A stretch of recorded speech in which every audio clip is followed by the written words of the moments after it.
Hello guys. Took my glasses off, maybe get my eyes a break sometimes.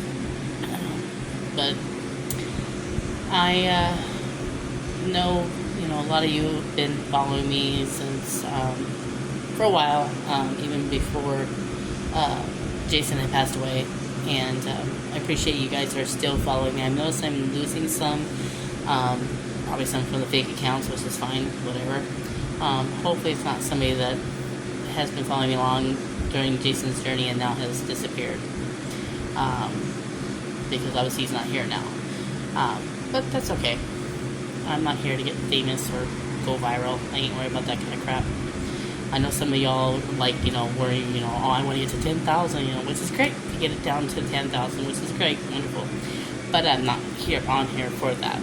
I'm here to have fun, post some of my great stuff, and kind of treat this now, since Jason's passing, as my little grief journal.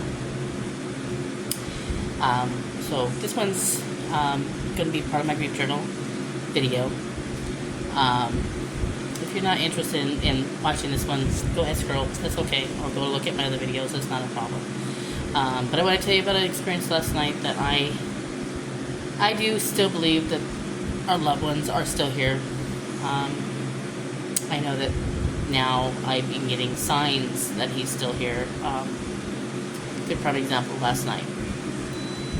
I was out doing Uber, and usually when I get a request, I don't even bother looking at the notes of the customer until I actually arrive. If they might say, leave it at the door or whatever. So I didn't even bother. So I'm going on base here at Fort Hood. So I knew I was going to deliver to a soldier. And being that they're living in the barracks, we can't enter the barracks as civilians, so they actually have to meet us by the car outside. Even though some of them try to get pushy, why can't you leave it at the door? Because I like to keep my pass, thank you very much. Because out of the 10 years I've been doing Uber, I've been stopped twice by the higher-ups about being on the barracks and for delivering food. And so I'm not making it the third time. So, plus I have their proof of their policy in case they want to question, say, well, this is in your handbook. It's right here. Sorry. But anywho, most of them have been really kind and generous, especially knowing that I have a bad hip. I have what they call Lake-Perthes disease.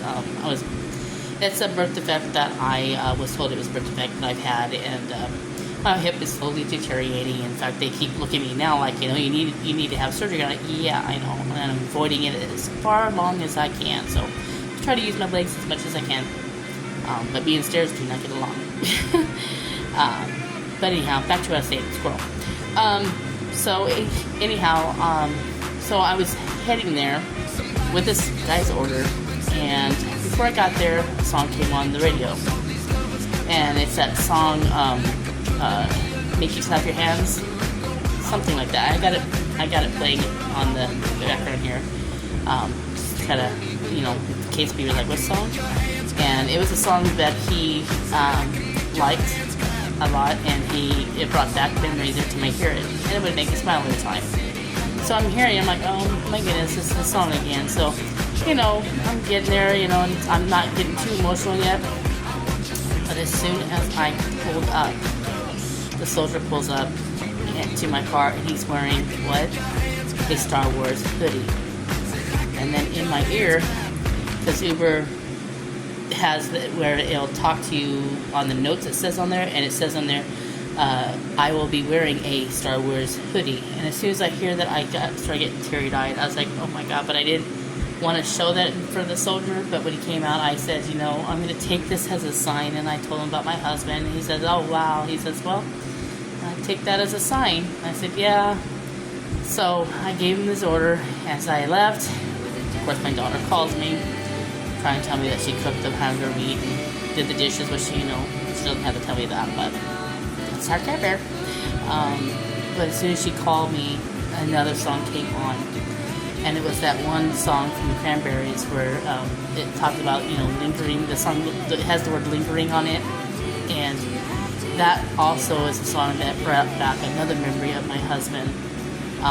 For other reasons, Like when he was in the car, every time we decided to pass gas, he would lock the windows where I wouldn't be able to roll it down, and especially when that song would come on, and he would laugh and say, "Oh, let it linger," and stuff.